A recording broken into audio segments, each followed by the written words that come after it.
Hello and welcome to this week's episode of MetaSpiritual Talk on the MetaSpiritualist podcast. This week we have the absolute privilege of having Johane Ligonde on the show to talk about what it means to be a joyous leader and why joy is the key to internal wellness. Johane Ligonde is a results-oriented leader who has been training and advising women in senior leadership for over 15 years. From self-development to organizational culture, Johane has a demonstrated track record of building trust and empowering conscious leaders to create sustainable joy for personal and organizational success. I am so excited to share with you this conversation with Johane. Take a listen. This episode is sponsored by New Media Film Festival, introducing their newest category, Faith and Family. This category highlights stories that are faith-based and or family-friendly. To learn more about this category and more, visit www.newmediafilmfestival.com. The MetaSpiritualist is guided by the Creator of the universe through prayer, meditation, and sound healing. Good morning, Miss Johane Ligonde. Is that how you pronounce your last name? That is. You did it beautifully. Ligonde. Oh, I love that. I love it. It sounds so, is it French? It is. But you know what? It's as much as I'm from Haiti, and so it is French. But what I realized was that when I was doing some research, it may be Spanish because there's an island in Spain that is named the Ligonde Island, which is really, really interesting fact. So I have to do more research on that. I'm like, is it French or is it Spanish? Oh, that would be fun to do some research on. Right? What if you found out that it belonged to like your great grandparents and you inherited the land, and that would be amazing. We'll be going to the island of, Ligonde Island, actually in Spain. That's actually one of my dreams. It's on my bucket list. Okay. Where I'll be able to get to the Ligonde Island. It's nothing like to touch the ground that you're named after, right? I mean, I can't say it's named after me. Right, it's been there way before me, so I'm named after it. So it'd be great to kind of like just be on that land and touch it. So that's definitely one of those things that I want to do. It to feel connected with. You know what it makes us think? It makes me think of our interconnectedness. Yes. Right. So we think we're one thing. And then when we open up our eyes, we realize that we're just so much more than that one thing that defines us. So I'm thinking, hey, I'm Haitian, but then there's just interconnectedness with Spain. My grandmother partly from Cuba and in France. So it's just really amazing to kind of like get all of that all into one. No, that is amazing. Like listen, if I found out that I was named after an island, I'm going to take my land back. Maybe we'll make that. We'll bring that bucket list sooner. Maybe next year, like, where's Ligonde Island? I need to go on there. Well, let's go ahead and get into this thing. Johane, I am so, so grateful that you answered my call to join me on the MetaSpiritualist. Tell our listeners a little bit about yourself and what you do. I am just so honored to be here with you, Marla. Thank you so much. So I am an executive coach, a leadership coach. I am the founder of JOYOUS LEADER International, where I help leaders really reconnect with themselves, ignite their joy while achieving excellence. Many of us high achievers like yourself, we go and we forget that it's so important for us to be grounded and to find joy exactly where we are instead of continuously be on the pursuit of excellence, but to actually enjoy the excellent moment that we're in right now. So that's what I do. I have, I've worked with many clients in organizations and corporations, and of course in educational leaders. I'm a middle school principal as well. Wow. And so creating joyous spaces in our lives is really my life's mission. That's amazing. So your name is Johane. Is that like a play on your name where you called joy growing up? And so you just said, you know what, I am going to embody joy and exude it to everyone that I meet. I wish. No, that's not how it happened, actually. Now, though, people call me Joy. They forget my name and they just call me Joy, I guess, because of Joyous Leader.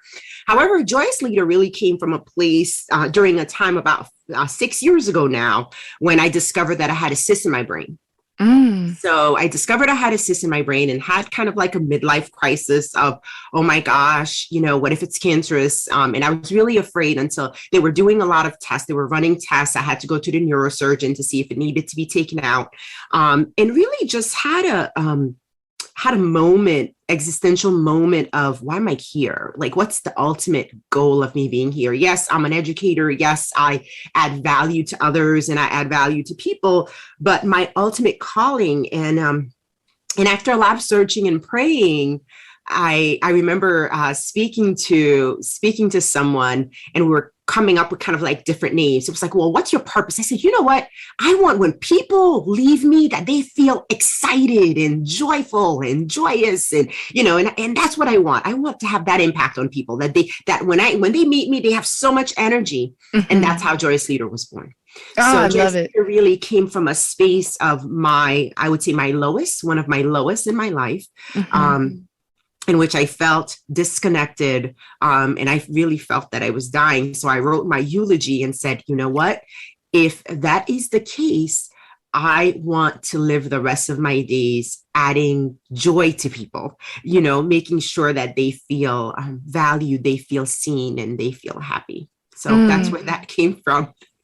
No, that is amazing. And I didn't even think about like writing my own eulogy. Like, we think about end of life stuff, but writing your own eulogy, that's pretty heavy. How were you feeling in that moment when you were putting down on paper what people would hear without you being physically present? Right. So, or it's really conscious rather, because you probably would be physically present, but conscious you wouldn't be. Right. I think for me, so I didn't write it in the present moment, right? So I didn't write it as Johane Ligonde dying at 35 years old, I really wrote it from the point of Johane Ligonde dying at I think I wrote 89 or something. I don't know. It was in my 80s looking back. So it gave me hope, because I still wanted to fight for this life. Right. Because I had so much to do. I have children, I'm married. And so I had so much to live for.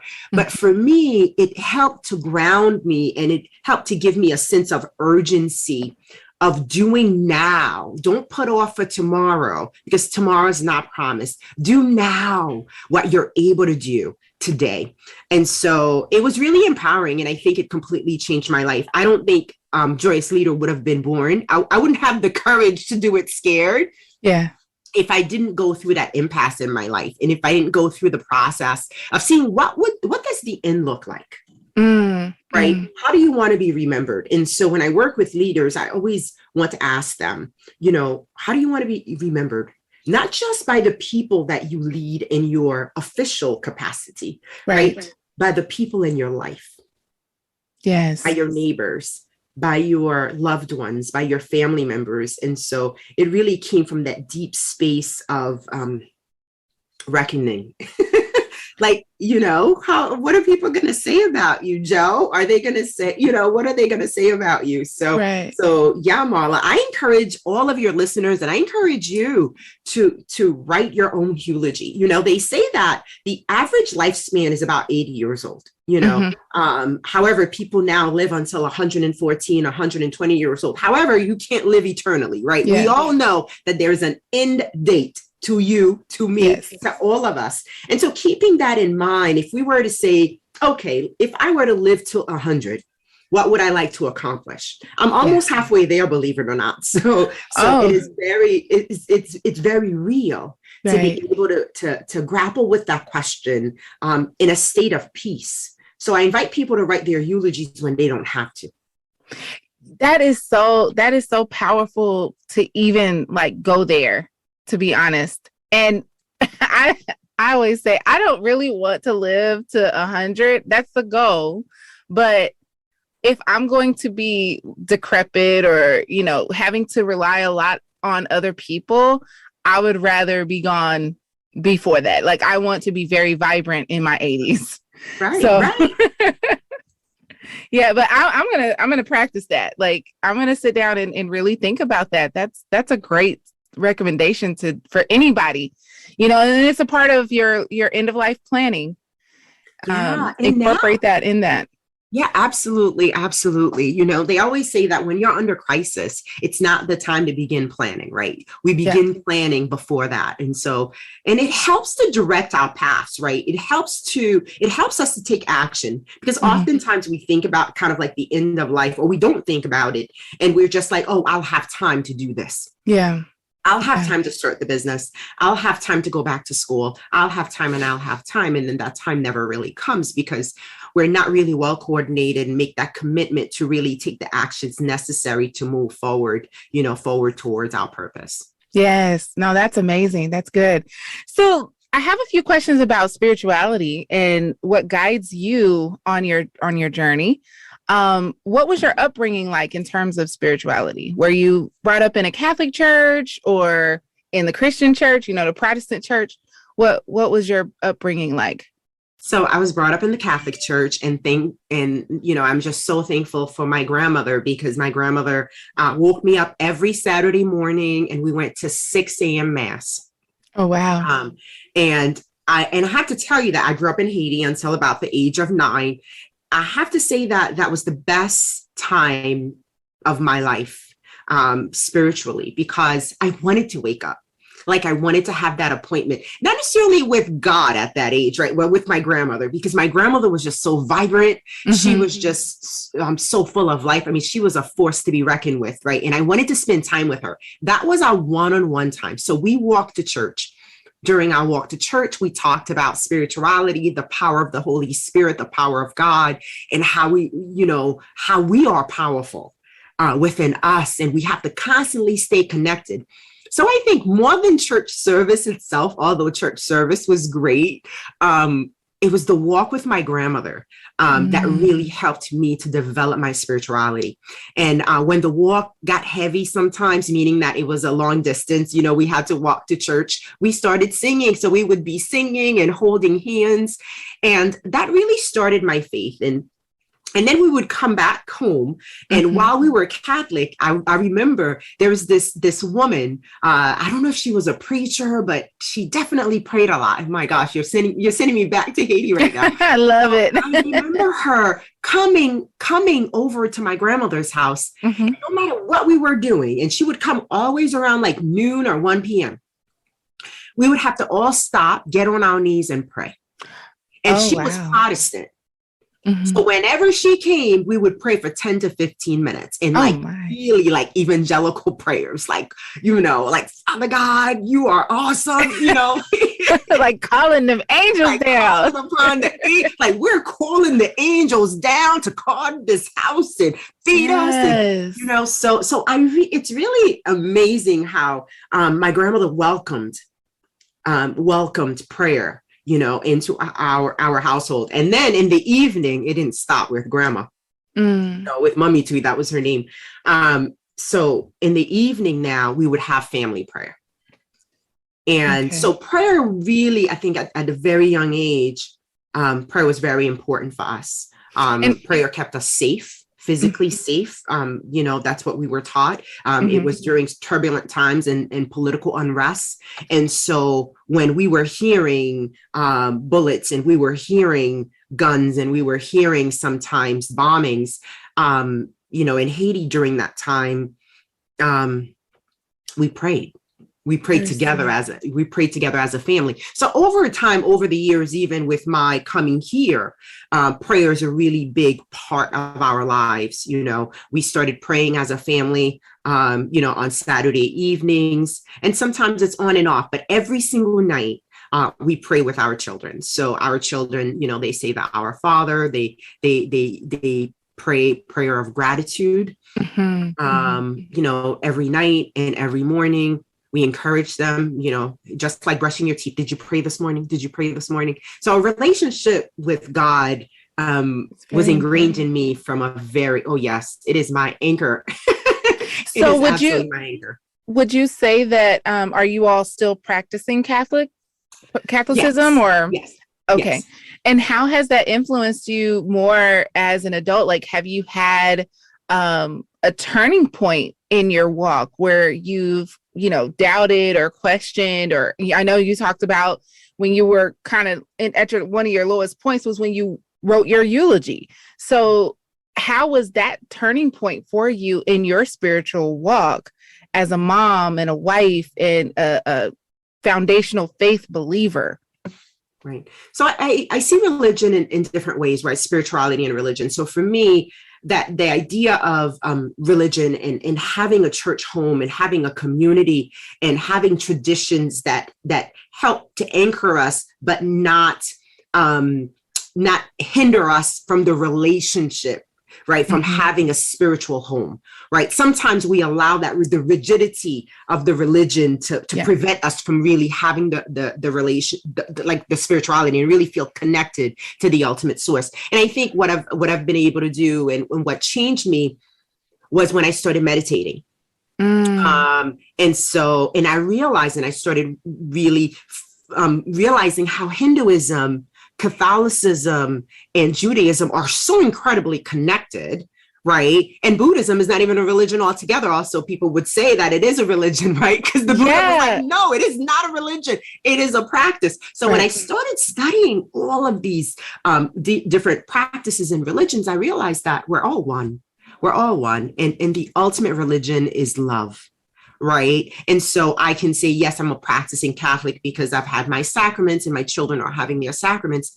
But ultimately, my children are taught to love deeply, to be filled with gratitude, and to respect other people's walk of faith. It is my walk of faith because it gives me comfort. It is, it's my community, but I feel at home anywhere. So I can go to a Pentecostal church and feel at home. I can go to a Hindu temple and feel at home. Yeah. I've gone to India, so I feel at home anywhere. Oh, that's good. Oh, that's really good. So tell us a little bit about what encouraged you to start your own practice of, teaching, leadership, coaching, and how has spirituality helped you to heal others? Well, first, I have to say that the power to heal comes from within. So my job is not to heal others. My job is to guide you to the source that heals. I love it. And so, in order for me to guide you, I have to stay connected. I needed that. I needed a guide. And many people have served as guides for me in my life to bring me closer to the source or closer to who I truly am. Because ultimately, Marla, we are all love, right? You are made up of love, of purity, of joy, of peace, and everything else. But then the personality that we inhabit, right, we create in this life has to go through certain struggles to overcome, to really bring us back to the ultimate source of who we are. Oh, I like that. And so for me, it's really a personal journey. Like, I know that I have to get rid of my sankharas or the sins or whatever in your religion or in your practice you call them. Like, you have to peel away the onion for that purity to come through. And I see my role as the facilitator or the guide for others to help them to do that. And in order for them to do that, I have to walk my path. So I have to wake up and practice my meditation. And what meditation enables me to do is connect to the source, right? Connect to the ultimate source of purity and of love, of joy, of peace, and all of that. And with that, I'm able to lift others up in my own prayers. Yes, I really want to say that I enjoyed your guided meditations on your podcast. That's really, I was like, yes, we need more of this. Thank you, and that because it comes from the heart. I can't, express it enough how important it is for us to just honor silence, right? And I know silence can be scary. In the silence of our hearts, trauma comes up. In the silence of our hearts, memories come up. In the silence of our hearts, right, pain comes up. And it sometimes materializes physically with us. And so using your breath as an anchor to connect to the source and heal is a gift that is often ignored. And so that's why I invite everyone to take a breath with me, like take a breath with me, because that breath is healing. It's the whole process and cycle of life. And conscious breathing has completely shifted my life, shifted my awareness, shifted the way that I accept disappointment, shifted the way that I accepted myself, as a woman, as a mom, as a wife, as a leader. Yes. Right? And connected me to my own humility to be able to say, take my hand, no matter where you've been, just take my hand. Let's practice together. I don't know, let's practice together. So that's that constant invitation. So I'm so glad that you took me up on that, and you listened and you allowed yourself to go within, even if it's just for a few minutes. Yeah. Yesterday, I'm under some divine pressure right now. And I said, I'm going to go and sit down and meditate. So I told my daughter, I said, hey, set the timer for 20 minutes. Yeah. And she says, okay. So she sets her little timer. She was on YouTube, and I took my cleansing breath in, and I exhaled the toxicity and the negativity. And I did it a few times. And before you know it, I was asleep. But I wasn't fully asleep. I was cognizant of what was happening around me. Like I could hear my daughter's computer. I can feel the baby next to me because she was laying down next to me. And I was thinking to myself, like, dang, this is a long 20 minutes. And then when it went off, when the alarm went off, I was like, wait a minute. I literally like fell asleep, because when I got up, I felt physically like, man, that was a deep, like meditative sleep that I was in. But the goal was not to fall asleep. Well, I don't know if that was sleep, because I don't know if that was sleep, because as you go through your meditative practice, right, in your meditation, you realize that there are different states of being. Right. There are different states of being. And once you use the breath, it takes you to the levels that you need to be at. Got it. Okay. And once you surrender, you needed that rest. And maybe you fell asleep, but certainly I guarantee you, Marla, you were not fully asleep.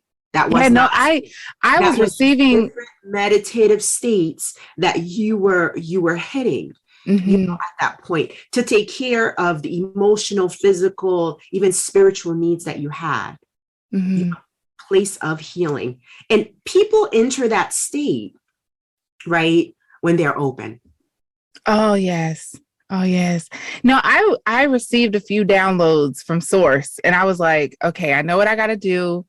And what was more interesting is, Coach Desi is my leadership and business coach.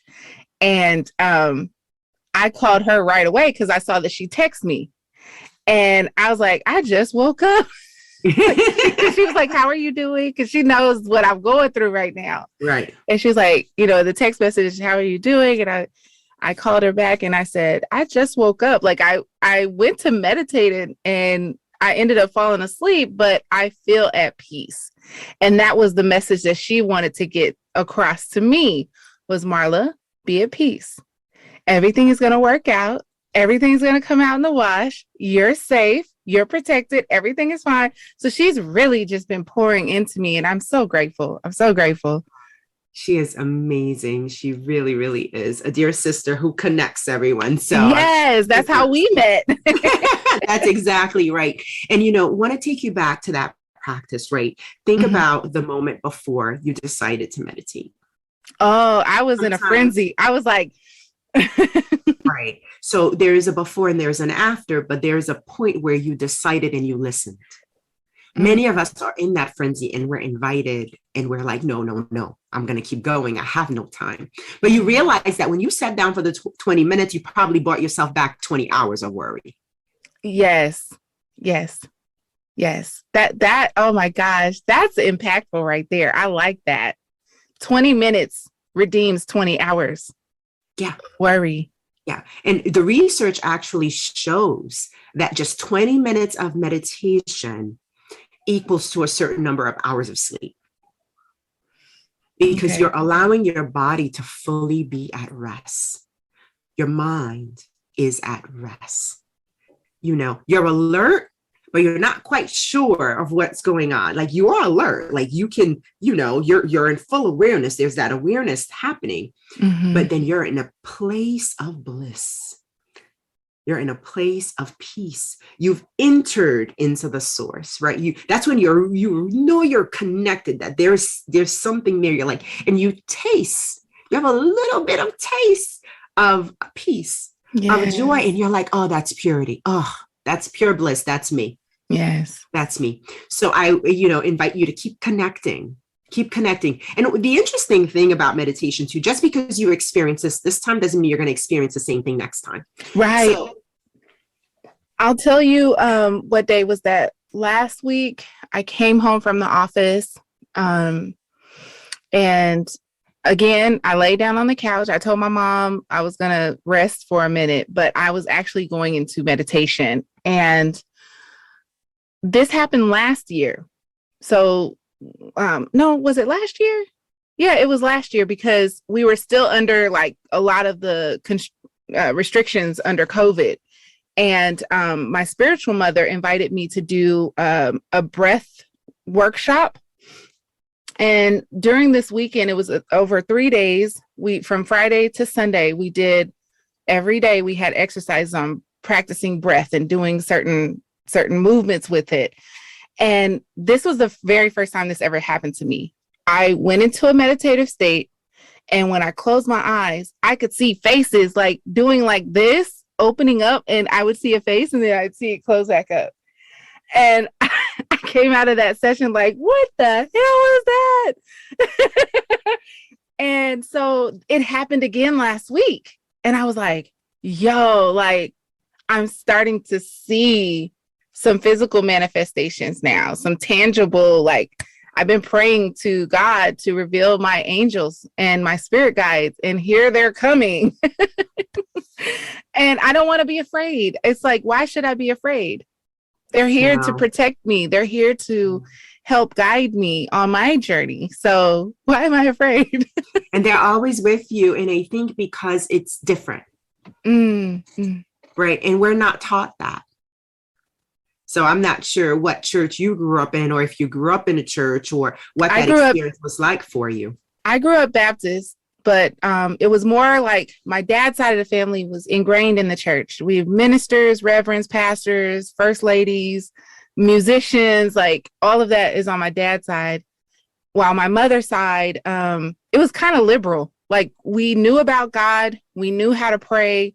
We would attend church if we were invited, but we didn't really dedicate a life to going to church. And so I feel like I had a really good balance because when I was with my father's side of the family, my great-grandmother, my grandmother, my grandfather, I was in church with pantyhose on, my ruffle socks, I was decked out. Covered up.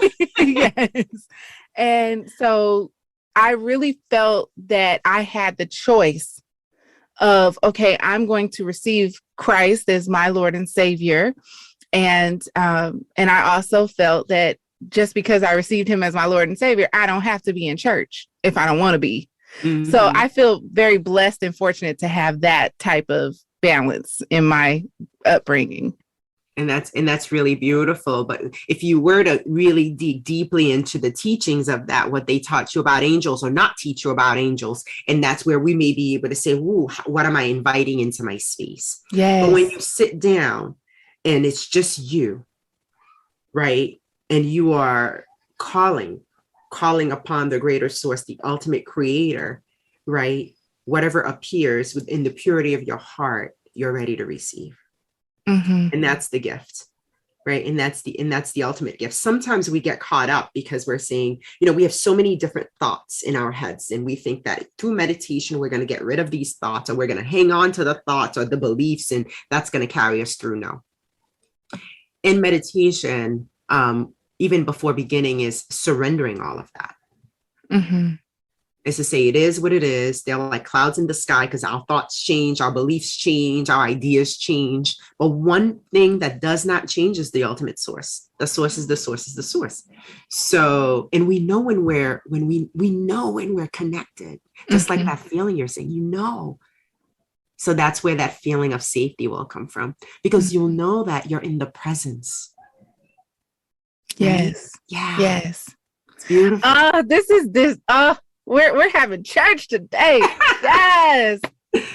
Well, I want to move along and ask you about the Joyous Leader. So you have the 4 pillars as your foundational structure of the Joyous Leader. You have awareness, education, practice, and results as a compass of how you approach the work. Can you provide us with a little bit of detail as to how you came up with these 4 pillars? Absolutely. So when we look at our lives, right, we see the results. The results of your life right now, Marla, are based on your awareness, your education, and your practice. You can take a look at your life right now. Everything that you have in your life is based on all of the prior.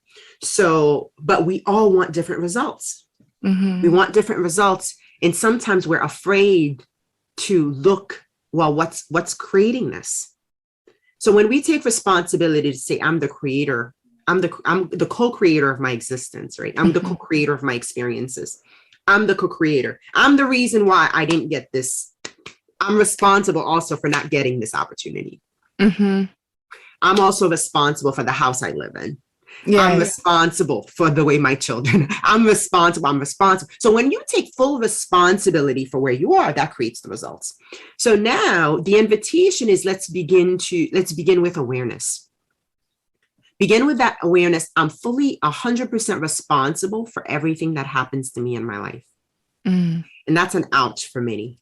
Yeah. Right? It takes a learning, right? To be able to say I'm 100% responsible. And through that 100% responsibility, we're not educated on everything.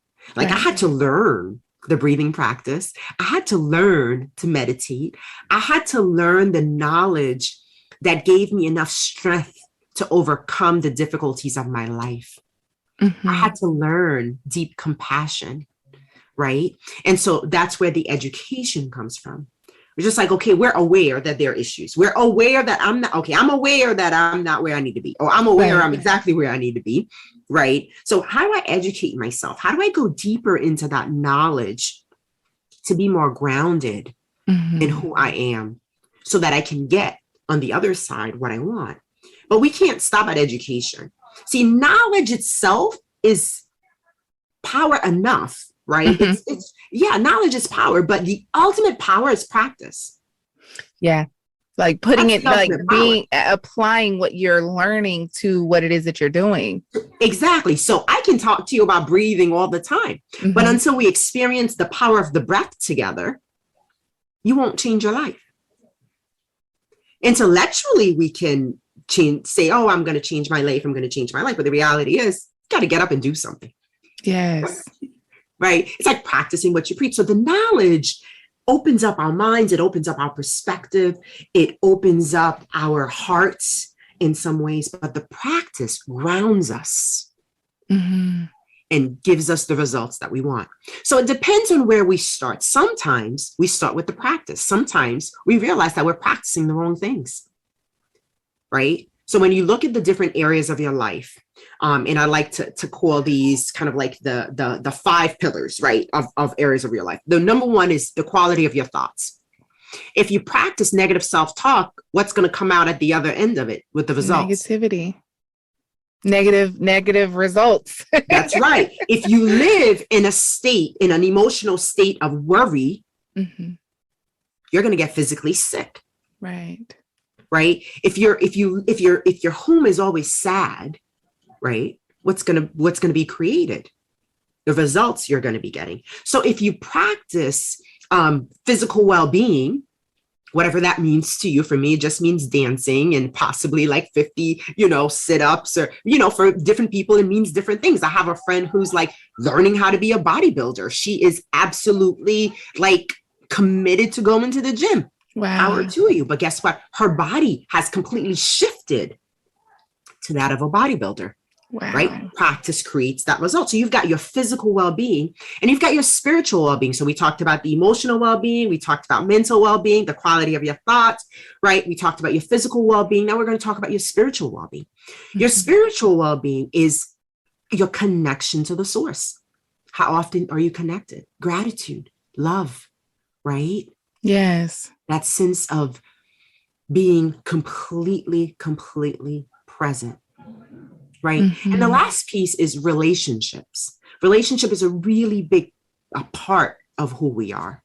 Who are you connected with, right? What are you practicing in your relationships? All of those practices create results. So sometimes we have to work backwards. We look at the practice and we're like, oh no, that's not what I want. I need to eat better. Nutrition, it's not, eating this is not good for me. Like for me, sugar, like diabetes runs in my family, right? On my father's side. And I'm like, listen, don't you look at my size, because if I eat too much sugar, I know what's going to happen, right? So guess what? I have to educate myself. So I move backwards. And I have to educate myself. And sometimes I have to even move back to awareness. Oh, I wasn't aware of this. I wasn't aware that these practices were creating these results. Right. So it's not a linear process is what I'm explaining to you, Marla. It's really a process where we can start from anywhere and make a shift in our lives, as long as we identify where we are on the continuum. Yeah. Several years ago, when I was working in mortgage, I used to like have TD Jakes and Joel Osteen and all of them playing in my ear while I was flipping through folders and files and stuff. And I came across Dr. Cindy Trim. And one of the things that she said, and I will never forget it, she said, you are one decision away from changing the rest of your life. And we have a conscious, intentional purpose each day to make that one decision that's going to change our life for the rest of our life. And from then on, it was crazy because when I heard that, I was a loan processor. I was pregnant with my first baby and I got a pink slip, like literally about a year after being promoted to that position. So it's like, dang, I'm hitting another roadblock. Like I worked hard to get here. And so I said, you know what? I'm not going to go back to corporate America. I am not going to work anymore for someone who I have to ask permission to clock in and clock out, ask permission to take vacation. If my child were to get sick, I would have to be the one to go and get her from school. So I don't want to do that. I'm going to enjoy my child, because at the time we're still able for me to not really work if I don't want to. But God was so faithful in that moment, because not only did I get laid off, I was able to get my maternity leave, my baby bonding time, all through short-term disability. And because I didn't have a job to go back to, I had exhausted my unemployment for the whole year. So I was 18 months receiving a payment from the state in that form. And I was able to stay home with my baby, her very first year. Wow. And so after I had my second child, my mom decided she wanted to move out to California to be close with us, because my brother's children were much older. And about a year after she was here, I said, you know what? It's time for me to go out and do my own thing, but on my terms. And that was when I started my consulting. And it's been amazing. It's been some challenges. It's been some crying. It's been some like, ooh, and then there's who does she think she is? And who do I think I am? And all of that. But I am so grateful to be in the spot that I'm in right now, in the space and the time that I'm in right now. Wow. Thank you so much for sharing that with me. That, that touches me in a very deep way, because you had the courage and you trusted, right? You trusted. And oftentimes we don't realize that there is a blessing in the pain. Yes. When you first got that pink slip, And that's why we have to trust the goodness of the Lord, right? We have to trust, like the old folk used to say, you don't know. You know, my grandmother used to say, you can't see past your nose. God sees the whole yard, right? So you don't know what God was planting in your heart and what he was planting. So there's that balance, but you did something with it. So it's not just that, this blessing was happening, but you worked the blessing. That's powerful. Some of us get the blessing, but we don't work the blessing. No, we don't. We don't work the blessing. You work that blessing, sis. So that's awesome. And it's so funny that you say that, because there are also some people that are like, the Lord is going to bless me, but they don't put in the work. They think that manna is just going to fall from the sky. And I'm like, we not living in biblical times now, baby. Like, you got to go out and make that manna. Let me tell you, you know what? It says, help yourself and the heavens will help you. Yeah. And that's why we're co-creators. Yes. We're not the ultimate creators, because I have to leave room for God to work. I have to share with you that God said no. Well, I got to know. I don't know if God said no. I have to take it as God says no, as you can hear from the way I'm even presenting this. I'm still struggling with it. They normally say, don't talk about your struggles until you're on the other side of it. But I'm being called to share. So I'm going to share. So, okay. I was told a no that I had prepared for. Like, I prepared for this. Yes, I prepared. I lined things up. I worked my yes. I mean, I was recommended by the highest for this yes. I thought this yes was a yes. I received a no. And so as much as, and I have to tell you that it's taken me a long time, longer than I imagined, even as a very spiritually grounded person, as I, like to think that, I'm connected to say, oh, wow, what does this no mean? Oh, what does this no mean? What does this really mean? Am I going in the right direction? So when you talk about this pink slip, it makes me think of my no, to say, well, where's the blessing in the no? So for your listeners listening out there who've experienced no, or maybe you're in the midst of a no and you think it's a valley, let's find the blessing in the no. I can't tell you what the blessing in my no is, because there's something better. It's something better. But we've got to trust that. Yeah. And that's what you did. And that's how you were able to overcome, because you were able to trust that there is something better, because you look who you're connected to. Yes. The abundance of the universe. Yes. Lays at your hands. God is in charge of all of that. Yeah. I was talking. The case. Yeah, I was talking with a lady a few weeks ago, and she said, my God is limitless. So why can't I be limitless? But that's powerful. Like, you're still in the midst of your struggle, and yet you're like, I am going to trust that there is something better. And I have to constantly remind myself of that. This no is for a reason. Reveal it to me. Reveal it to me. And it's okay. And it's okay for us to get on our knees. It's okay for us to be on our backs, right? But know that we have to get up. So if anybody is in earshot of us right now, as we share our no's,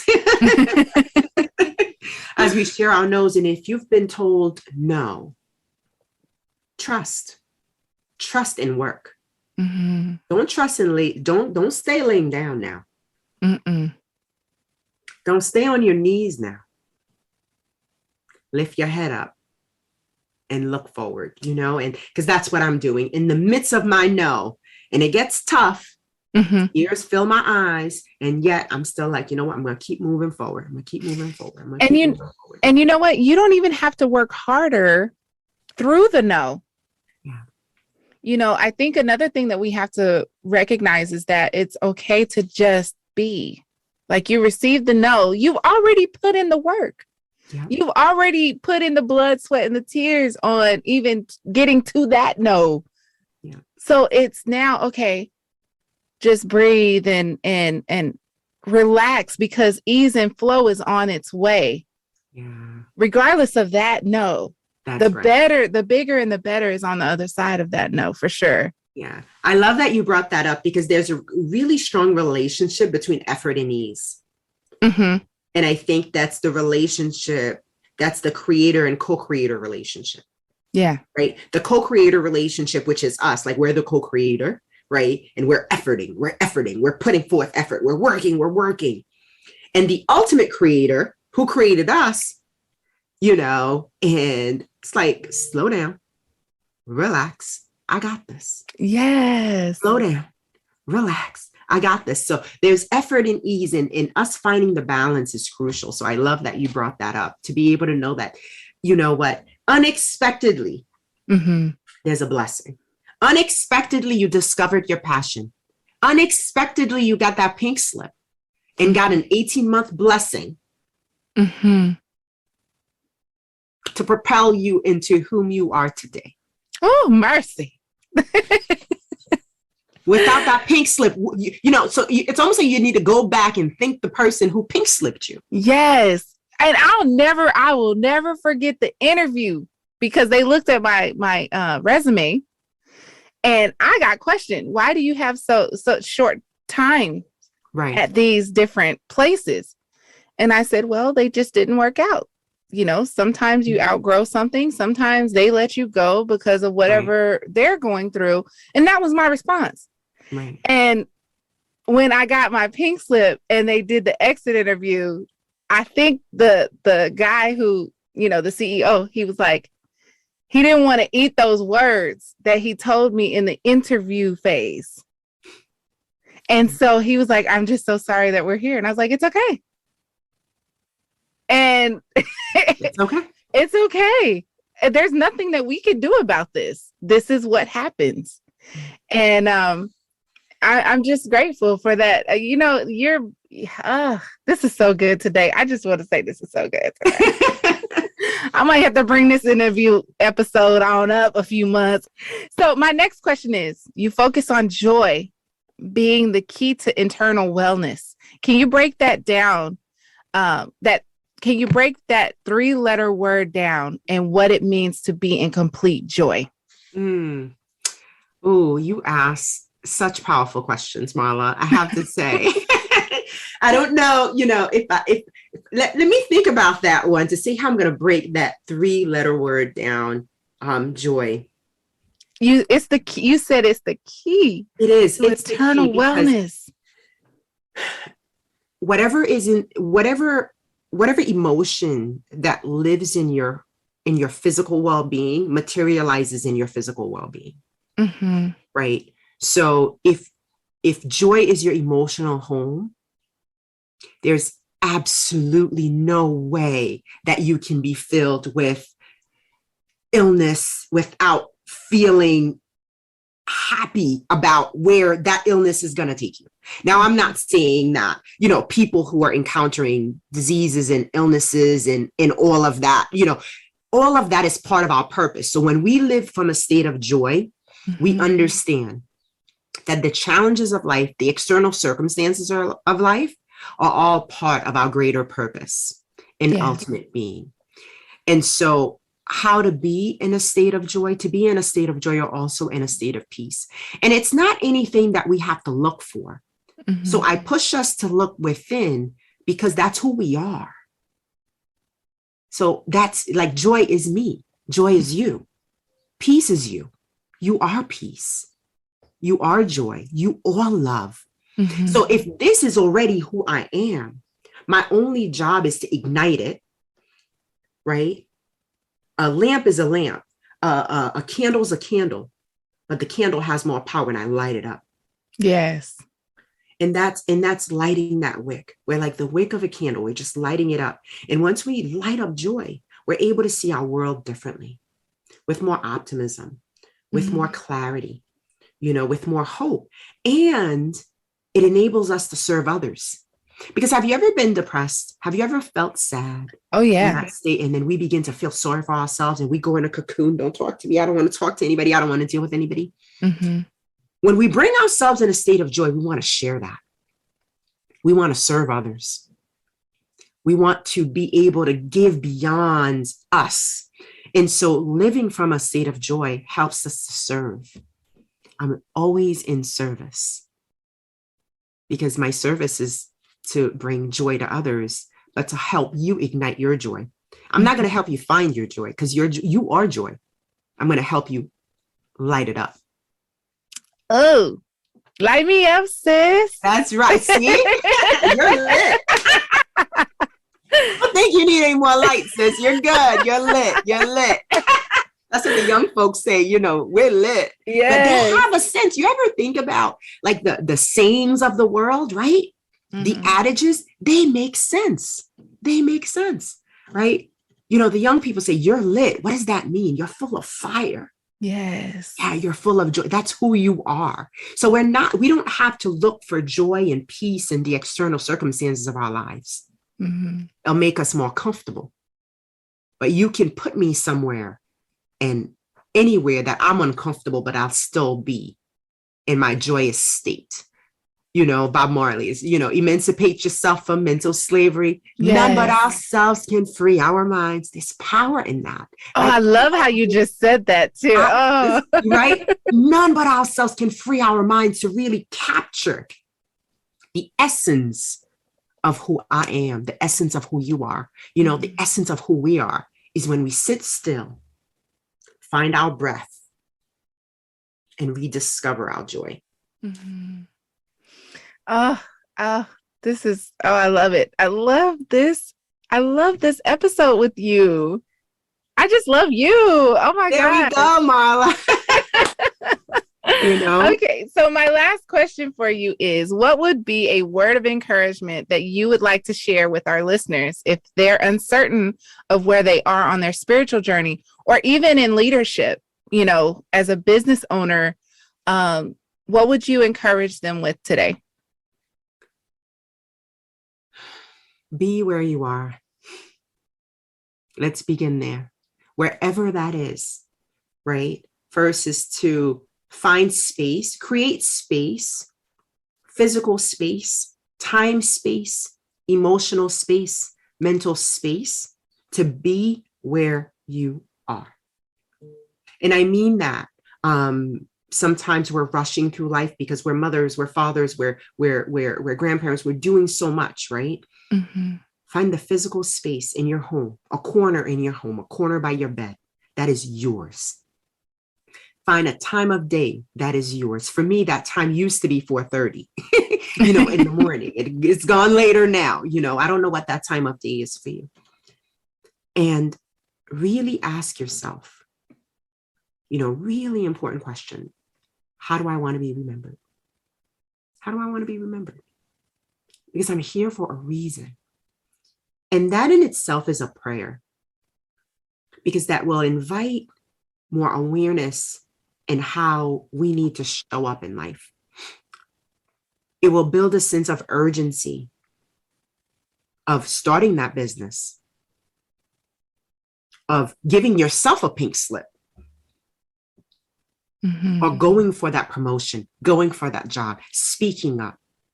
But without that moment of stillness, of your own time, your own physical space, your own emotional space, in the permission to actually think about that question, mm-hmm. I think sometimes we lose the sense of grounding. And so I invite every single one of you, just 5 minutes a day to start, just 5, right? Find your physical space, find your time space, and commit 5 minutes to finding your breath. And Marla, do you mind if we use the last 3 minutes to find I am so glad you were reading my mind, sister, because I was going to ask you, would you please lead us in that meditative? Yeah, let's do it. Let's do it. Okay. All right. See, I love you too, sis. I love you too. So we got to do this again. All right. Yes. All right. Let's sit comfortably and easily. Your first home is your body. And sometimes we feel uncomfortable in, let's say, our physical homes. But let's find our home in our bodies, however we show up in this world. And find your breath. I invite you to close your eyes, sit comfortably and easily, and be at home in your gift. Let's take a deep breath in and breathe out and release. Find your breath at the tip of your nose and allow it to do what it does without any effort. Just follow your own rhythm of the breath.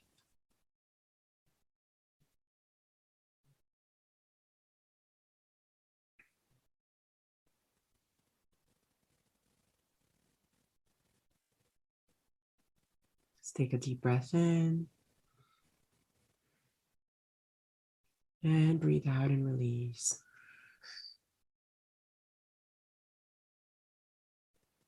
Remembering that your breath is connected to your body, your mind, and your emotions. Control your breath, control your body, your mind, your emotions. Let's take some slow, deep breaths here at your own pace.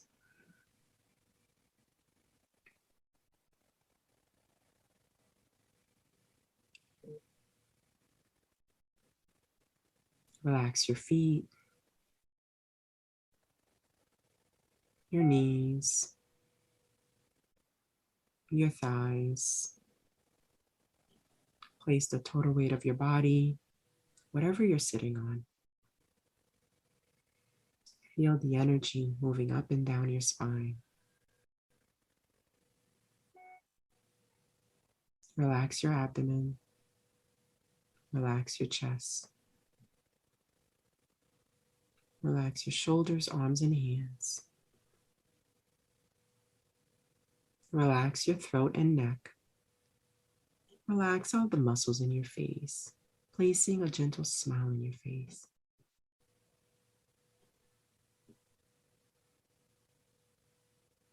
Bring your awareness to the top of your head, your crown.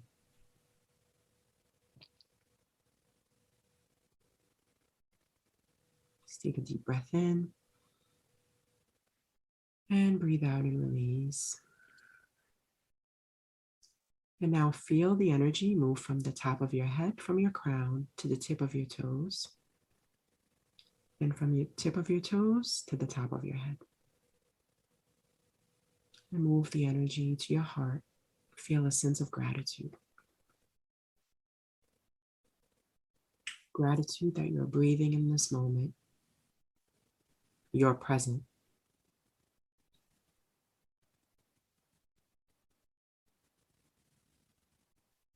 Gratitude for your blessings.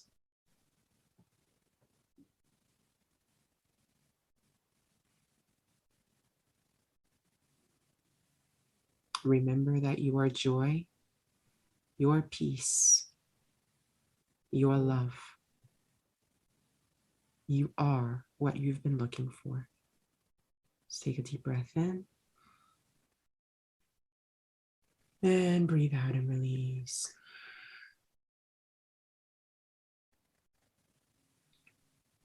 Begin to bring your awareness into your body, your home. Wiggle your fingers, your toes, roll your neck. And when you feel ready and complete, you may open your eyes. Welcome back. Oh, that was so relaxing. Beautiful. Thank you so much. Thank you. Okay. Tell our listeners how they can find you. Oh, it's just been such a joy to spend this hour with you, Marla. You are lit, sis. So stay up, stay positive, continue to bless the world. And I'd love to stay connected with you and your listeners. Absolutely. So please find me at joyousleader.com or at Joyous Leader on Instagram, on Facebook, or on LinkedIn. Again, I'm Johane Ligonde of Joyous Leader. I am just so incredibly honored to share space with you. Remember that you are at home in yourself, regardless of your external circumstances. So you are what you've been looking for. Thank you so much. Oh, amen and ashe and amen. Amen. And so it is. And it is so. Oh, that's right. This just made my day. I swear these episodes, these interviews, they keep getting better. And the quality of people, I'm just so grateful that our paths crossed. And I'm grateful that you are just as lit as I am. We reflections of each other, girl. That's right. And I think Desi knew that. Thank you so much. Thank you all for tuning into this week's episode on the MetaSpiritualist podcast. We hope that this episode provides you with clarity, guidance, and comfort on your spiritual path or faith walk. To dial into our frequency, please be sure to follow us on Facebook at The MetaSpiritualist, Twitter at MetaSpirit21, and of course on your favorite podcasting apps. And don't forget to visit our website at www.themetaspiritualist.com. Right on the homepage, you can listen to the podcast, learn more about our platform, and soon we will have a spiritual shop for all of your metaphysical and spiritual needs. If you haven't done so already, subscribe to our newsletter. If you would like to appear as a guest on the MetaSpiritualist, feel free to message us at metaspiritualist@gmail.com. Until next time, we hope that you are in peace, harmony, love, and abundance.